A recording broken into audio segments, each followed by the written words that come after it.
తెలంగాణలో అభివృద్ధి జరుగుతోంది, కేటీఆర్ గారు బాగా రాణిస్తున్నారు, మంత్రిగా బాగా రాణిస్తున్నారు. దావోస్ నుంచి అంటే అక్కడ ఆర్థిక వ్యాపార సదస్సు కూడా దావోస్లో జరుగుతున్న సదస్సుకు మీ సోదరుడు కేటీఆర్ గారికి పిలుపు వచ్చింది కదా ఈరోజు. మీరు మీ సోదరుడు అని ప్రతిసారి అనకండి. తెలంగాణలో ఉన్న వాళ్ళందరూ నాకు సోదరులే అని నేను భావించుకుంటా. రక్త సంబంధం ఉంటేనే సోదరులు అనుకోవాల్సిన అవసరం లేదు. ఆప్యాయత అనురాగం ఎక్కడ ఉంటే అక్కడ సోదరులు అనుకోవచ్చు. ఇక కేటీఆరే ఎఫిషియెంట్ మంత్రి, కేటీఆర్ గారికి ఆహ్వానం వస్తుంది, అక్కడికి పిలుస్తున్నారు, ఇక్కడికి పిలుస్తున్నారు, అవార్డులు ఇస్తున్నారు అంటే కేటీఆర్ ఇమేజ్ చూసి కాదు, అక్కడ ఒక సీఎం కొడుకని కేసీఆర్ గారిని చూసి, ఆయన మంత్రి పదవి చూసి, కేటీఆర్ని చూసి కాదు వాళ్ళు పిలిచేది ఇచ్చేది. దావోస్ సదస్సుకు పిలుపు వచ్చింది కదా, మీరు హ్యాపీ ఫీల్ అవుతున్నారా మీ సోదరునికి పిలుపు వచ్చినందుకు లేదా? ఆ పిలిపించుకోవడమా? చెప్పండి. పిలిపించుకోవడమా మీరు చెప్పండి.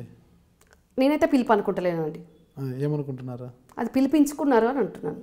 పిలిపించుకునేలా చేశారనుకుంటున్నారు? అంతే అండి, పిలిపించుకునేలా చేస్తున్నారు. ఈర్ష్యతో చెప్తున్నారా లేకపోతే? ఈర్ష్య లేదు, ఏం లేదు. ఇప్పుడున్న వాళ్ళ మంత్రివర్గంలో కేటీఆర్ కంటే మంచి పనితనం కలిగి సిన్సియర్గా పనిచేసి తెలంగాణ ప్రజలకు న్యాయం చేస్తున్న మంత్రులు ఎంతోమంది ఉన్నారు. కేటీఆర్ ఒక్కడే దానికి అర్హుడు అండి? కేటీఆర్కి క్యాపబిలిటీ ఉందా?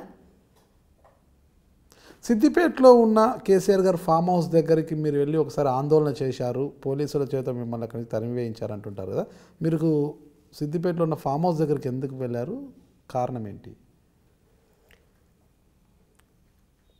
సిద్దిపేట కేసీఆర్ గారి ఫామ్ హౌస్ దగ్గరికి నేను వెళ్ళింది వాస్తవమే. కేసీఆర్ గారి ఫామ్ హౌస్ దగ్గరికి వీళ్ళు రావచ్చు, వాళ్ళు రావద్దు అనే నిబంధనలు ఏమీ లేవు అక్కడ. కేసీఆర్ గారిని కలవాలనుకొని వెళ్ళినప్పుడు నేను బంధుత్వంతో వెళ్ళినా, ఒక తెలంగాణ ఆడబిడ్డగా వెళ్ళినా, ఎట్లా వెళ్ళినా కూడా అక్కడ నన్ను రానియ్యకుండా ముఖం సాటేసి ఆ పరిస్థితి, ఆ గత్యంతరం కేసీఆర్ గారికి ఎందుకు వచ్చింది? మీరెందుకు ఎలా భావిస్తున్నారు? మీరు కేసీఆర్ గారు మిమ్మల్ని ఎందుకు మీకు మకాం చాటేశారు, మిమ్మల్ని ఎందుకు అక్కడికి రాణించలేదు అని మీరేమనుకుంటున్నారు? నాకు తెలిసి కేసీఆర్ గారికి అప్పటికప్పుడు తెలియకపోయినా, ఆయన అక్కడే ఉన్నారు ఫామ్ హౌస్లో, నేను ఫామ్ హౌస్కి వెళ్ళిన సందర్భంలో, అప్పటికప్పుడు ఆయనకు తెలియకపోయినా ఆయన కిందున్న ఆయన కోటరీకి తెలిసి నేను వచ్చింది. నేను ఇంతకుముందే చెప్పిన మీకు, ఆయన అత్తగారి బంధువులు కూడా కేసీఆర్ గారు మంత్రిగా ఉన్న పంచేలు కూడా మమ్మల్ని దూరం పెట్టడం జరిగిందని ఆ కోటరీ కొందరు నాయకులు కావాలని మమ్మల్ని ఇబ్బంది చేయడానికి, కేసీఆర్ గారి నుంచి దూరం చేయడానికి ఆ రకంగా ప్రవర్తించడం నేను అనుకుంటున్నా. పోనీ ఆ సమయంలో తెలియకపోయినా అప్పటికప్పుడు, తర్వాత అయినా నేను మీడియాకు మాట్లాడినాకైనా కేసీఆర్ గారి దృష్టికి వస్తుంది. వచ్చినప్పుడు ఆయన ఎందుకు స్పందించలేదు? ఇదేనా ఒక ఆడబిడ్డకు, కాళ్ళగడిగిన బిడ్డకు, అన్న బిడ్డకు, తెలంగాణ బిడ్డకు ఇచ్చే గౌరవం? ఆత్మగౌరవం గురించి బాగా మాట్లాడతారు కేసీఆర్ గారు. మీ ఆత్మగౌరవం ఒక రకంగా ఉంటుంది, నా ఆత్మగౌరవం ఒక రకంగా ఉంటుంది, తెలంగాణ ప్రజల ఆత్మగౌరవం ఒక రకంగా ఉంటుందండి.